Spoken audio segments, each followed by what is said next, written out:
We have to file a counter without doing those procedure process. Here we are. We have the warrant of arrest. Question for warrant of arrest.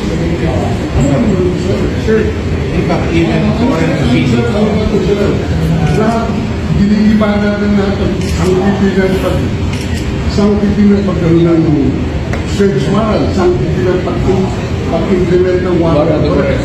Where are we going? Payag ba kayo yan, sir? wala na nasa procedure ito. Sir, Under our... ako sa Pilipino, naiiyagan ko kasi wow, nag-20 years. Hindi tayo magkalaban. It's not Magkalaban. yung ginawa ko na gustuhan ninyo. Totoo lang. Yun lang naman. I brought order to this country. You know that. Nagustuhan ninyo yan.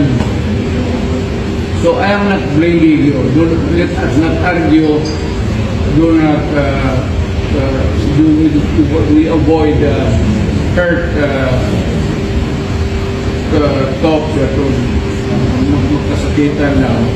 For after all, kasama tayo sa gobyerno noon. And maybe in the future, kasama tayo ulit. This is not the end of the story. Wala, ano naman yung unang ebidensya? Balik ka rin mo yung putang ino. Magkikita rin tayo ulit. So, well, retire na ako. I think that I'll change my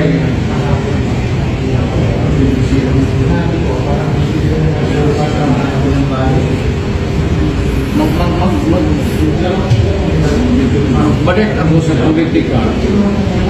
Di ba ako makulong dito ganito? Nanibig kong makulong ako.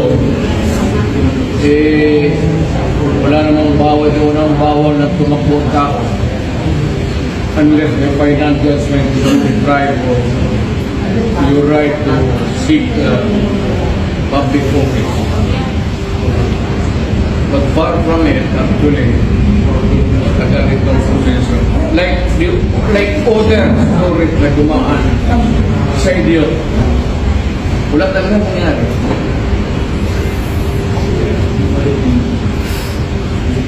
Mabutit na lang, hindi ko kayo tinatakot.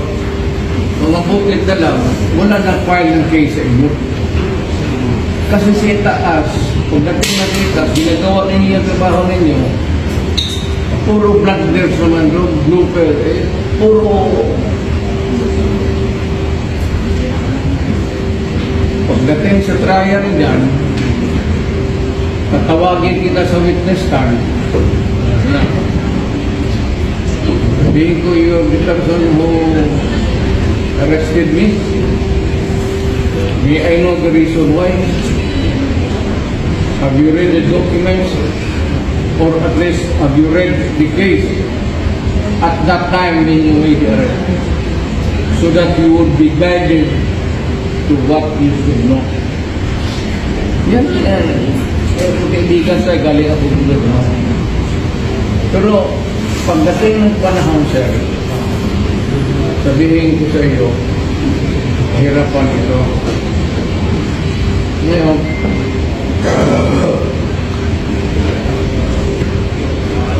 ulit ebidensya yung mga buong na hindi na-rely on dyan sa ICC na yan. Hindi ka na-prosecute me sa ICC. Hindi na tayo membro eh. Kaya lang, hindi kayo. I'm just talking as a former prosecutor. Siyempre, sunod lang kayo. Pero, mas kinanonggoin ko,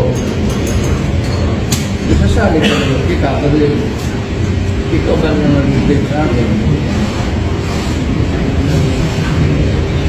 Pero hindi rin ako papayag na makulong ka. Turo mo lang kung sinong nag-ordo sa iyo, ihampas ko yung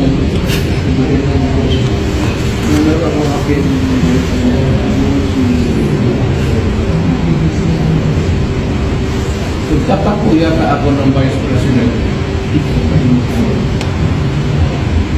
Tapos patayin ko yung Presidente. Hindi patas ang laban ngayon.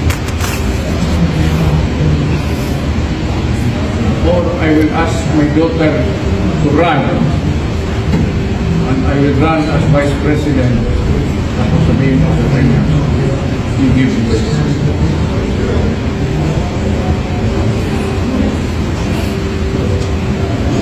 Sabihin ko sa inyo mga militar, kuditan ninyo siya para because both not for decision para makatakbo siya ulit.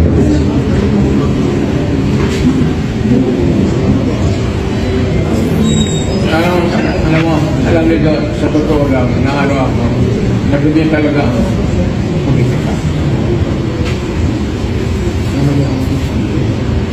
Nagugin ang politika. Alam niyo yun.